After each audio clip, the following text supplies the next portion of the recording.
মমতা ব্যানার্জি নিজে কিন্তু সততার প্রতীক। বাংলার মানুষ যাকে চোরদের রানী বলছে, যারা মন্দির বানাবে তাকে, এরপর যখনই দেবের কোন নতুন মুভি আসবে আর যারা আমার ভিডিও দেখো তাদের আমি বারণ করব যাতে মুভি দেখতে না যায়।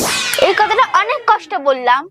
আমি এই ছোট্ট থেকে দেবের বড় ফ্যান ছিলাম, আমার এখন আর ইচ্ছে নেই। মাদ্রাসা পর্যন্ত করেনি।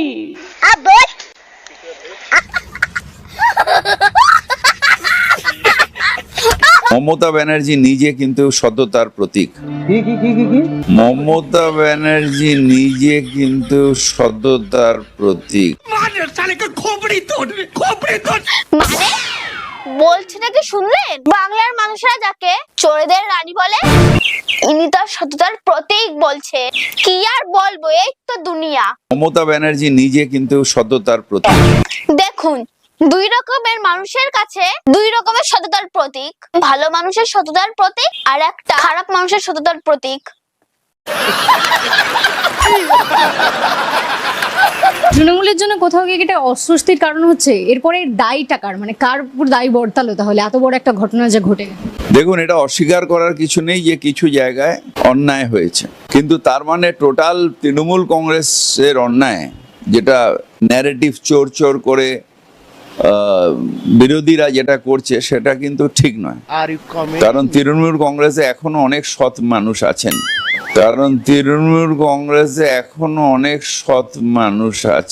কারা সেই সততার মানুষগুলো? যদি একটু তৃণমূল সততার লিস্টটা বার করে তাহলে তো তৃণমূলের ভালো হবে। তাহলে সবাই জানবে যে এতগুলো চোর আর এতগুলো ভালো মানুষ, এতগুলো চোর আর এতগুলো ভালো মানুষের লিস্ট, তাহলে আর সবাইকে চোর বলবে না। কি তাই তো বন্ধুরা? আর দেখো, তৃণমূলের যদি সমস্যা হয় সৎ মানুষের লিস্ট বানাতে বা চোরদের লিস্ট বানাতে, যারা ভালো তাও তো কেউ সামনে এসে বলুক আমি সৎ, আমাদের লিস্ট বানাও। अच्छी बात कही आप।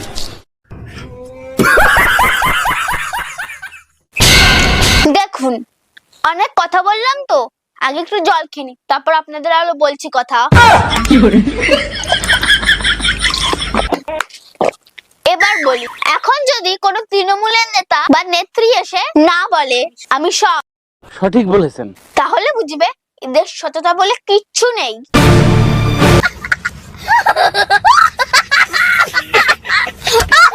আরে এরা নিজেরাই বলছে যে তৃণমূলের সৎ মানুষ আছে, সবাই চোর না।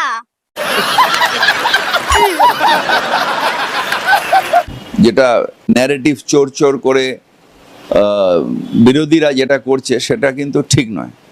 কারণ তৃণমূল কংগ্রেসে এখনো অনেক সৎ মানুষ আছেন।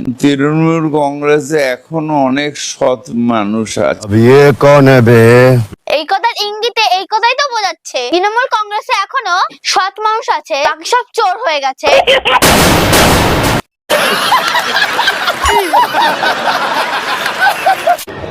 তাহলে আপনারা কাকে ভোটটা দেবেন?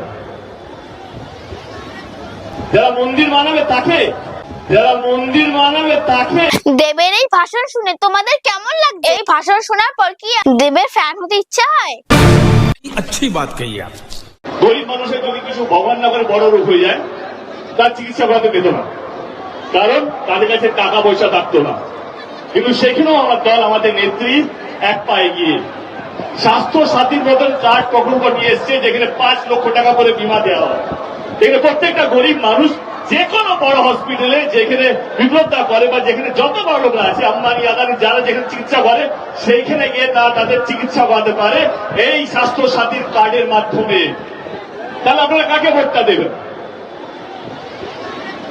যারা মন্দির বানাবে তাকে, না যারা হসপিটাল বানাবে, যারা মানুষকে বাঁচিয়ে রাখবে, যারা মানুষকে স্বপ্ন দেখাবে যে না এইভাবে বাঁচা যায়, এইভাবে লড়াই করা যায়, তাকে? কিছুদিন আগে আমাদের নায়ক দেব জয় শ্রীরাম বলে চেঁচিয়েছে।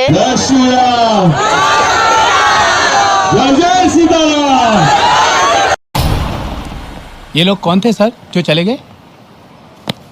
যা पूछ के তাহলে আপনারা কাকে ভোটটা দেবেন? যারা মন্দির বানাবে তাকে।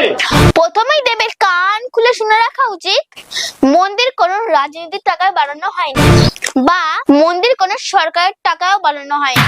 মন্দির বানানো হয়েছে এই ভারতবর্ষের মানুষের অনুদানের টাকায়। আর দেবদা, তুমি যে হসপিটালের কথা বললে না, সেটা মোদী ক্ষমতায় আসার আগে এই ভারতবর্ষে 2014 আগে 384 খানা মেডিকেল হসপিটাল ছিল। মোদী আসার পরে সেই মেডিকেল কলেজ বেড়ে 700টা বেশি হয়েছে। তুমি এই কথা বলছো? লজ্জা লজ্জা।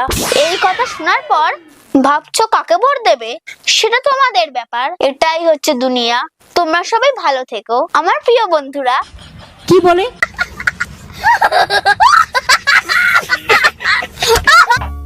হ্যালো আমার প্রিয় বন্ধুরা, আমি খুশি।